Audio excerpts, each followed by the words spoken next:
आप देख रहे हैं नेटवर्क 33 राजकुमार के साथ। तो चलिए बढ़ते हैं आज की कहानी की ओर। उस रात अचानक ही बिजली चली गई। पहले तो आधा एक घंटा बिजली के इंतजार में गुजारने के बाद भी बिजली नहीं आई तो मुझसे रहा नहीं गया। मैंने अपना बोरिया बिस्तर उठाया और छत पर जाने के लिए चल दिया। छत पर बिस्तर लगाते ही मैं एकदम से ढेर हो गया। फिर मेरी आंख खुली किसी के पुकारने से, जो कह रहा था, अरे मलखान चल, गाड़ी आ गई है। मैंने छत से नीचे झांक कर देखा तो घर के दरवाजे पर एक औरत खड़ी थी। मैं उसे टोकते हुए बोलने ही वाला था कि कौन हो तुम, कि उसने एक बार फिर से कहा, अरे मलखान जल्दी चल, बस आ गई है।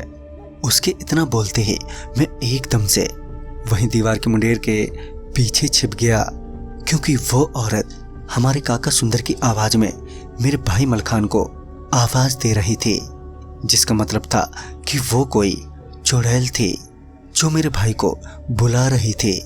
मैं वहीं दीवार के मुंडेर से चिपका बैठा रहा।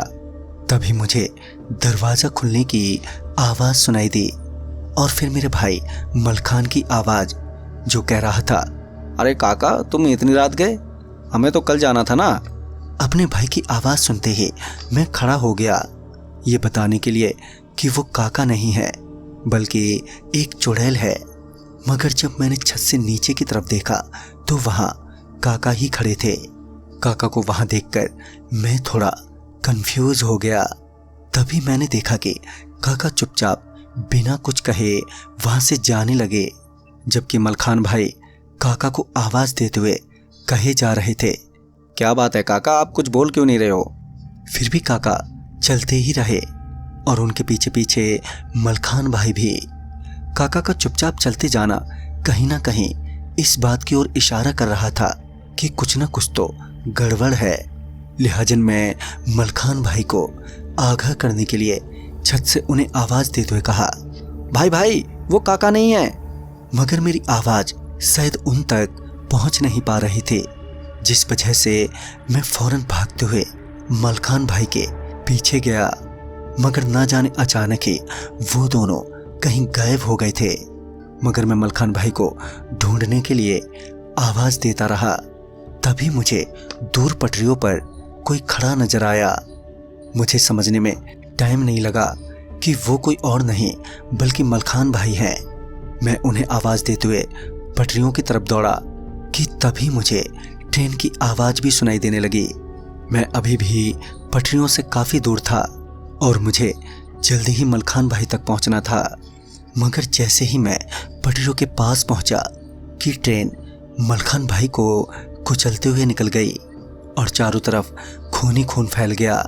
ट्रेन के गुजरने के बाद वहां मलखान भाई के शरीर के चिथड़े पड़े हुए थे। मैं वहीं पटरियों के बगल में बैठा रोए जा रहा था। मुझे अभी भी विश्वास नहीं हो पा रहा था कि मलखान भाई की ऐसी दर्दनाक मौत हो गई है। तभी मुझे वही औरत उन पटरियों पर चलती हुई दिखाई दी। मैं उस वक्त अपने होश खो बैठा था, इसलिए मैं उस औरत पर चिल्लाते हुए बोला, क्या बिगाड़ा था तुम्हारा मलखान भाई ने, जो तुमने उन्हें इतनी खौफनाक मौत दी है। ये सुनते ही वो औरत पीछे पलटी और मेरी तरफ तेजी से आने लगी। वो मेरी ओर आ ही रही थी कि तभी गांव वाले वहां पर शोर मचाते हुए एकदम से पहुंच गए। उनके पहुंचते ही वो औरत एकदम से हवा में गायब हो गई। मलखान भाई की मौत के बारे में गांव में अजीब अजीब सी बातें होने लगी।